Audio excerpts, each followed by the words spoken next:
Morning traders, Greg McKenna here, and besides the Kiwi, which benefited from the huge 14.8% rally in prices at last night's dairy auction, sterling, which lifted after stronger than expected UK inflation, and oil, which just lifted, it's a sea of red out there on global markets this morning.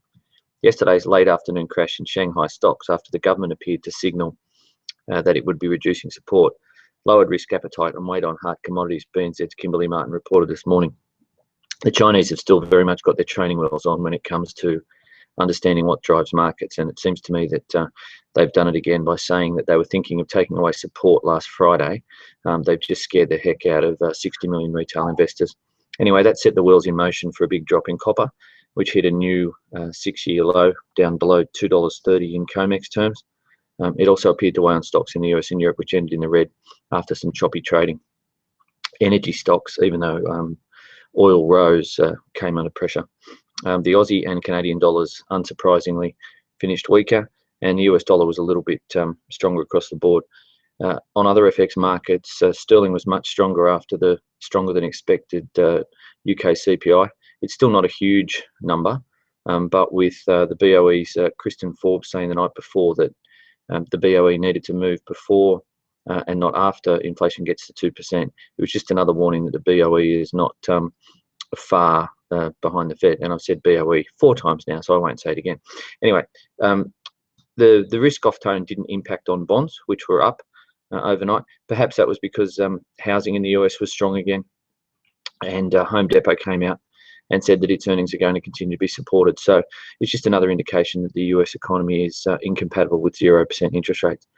Equally strange, though, in the sea of red is that the ASX 200 SPY 200 futures contract are suggesting that the ASX might have a better day today. They're actually up 15 points. But don't forget, we had a big sell-off yesterday. The banks got smashed, and perhaps there is some bargain hunting coming in. Commonwealth Bank was down more than 5% yesterday, so it's under pressure. Now to the overnight scoreboard. Dow Jones down 0.19% to 17,511. Nasdaq down 0.64 to 5,059. S&P 500 down 0.26 to 2096. In London, the FTSE was off 0.37%. The DAX lost 0.22%. It looks terrible technically. As I've said the last few days, I expect it to be 1,000 points or more lower over the next few months. In Tokyo, the Nikkei was off 0.32%. But we've got some important data out today, so I'll watch that.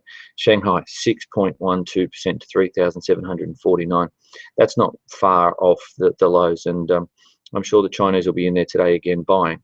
But the key here is that in washing volatility out of the market, they've also washed anybody with a chutzpah to be a two-way buyer and a seller out of the market as well. So you've got all these retail investors who just want their money back so they can go and buy houses stuck in the market. So as soon as the support goes, they're going to be sellers. So the Chinese government is the bid, and if they pull their money out, then down goes the Shanghai stock market.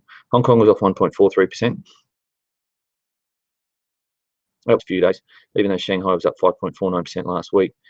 Tokyo was down 2.5%, and Hang Seng was down 2.5%, and then it was down again earlier this week. ASX futures up to 5283. Aussie 73.40, Euro 110.26, Dollar Yen 124.38. It's been strangely stable over the last couple of weeks, which is impressive. Sterling 156.60, trying to break out but not quite able to. Dollar CAD 130.52. NYMEX crude front contract was up about 1.2% to 42.37.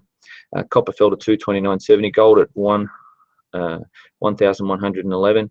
And Dalian iron ore was off a little bit. Interesting in the iron ore metals bulletin, as reported by David Scott at Business Insider, says that prices moved a little bit higher yesterday, but then the futures fell. So it's another interesting market there.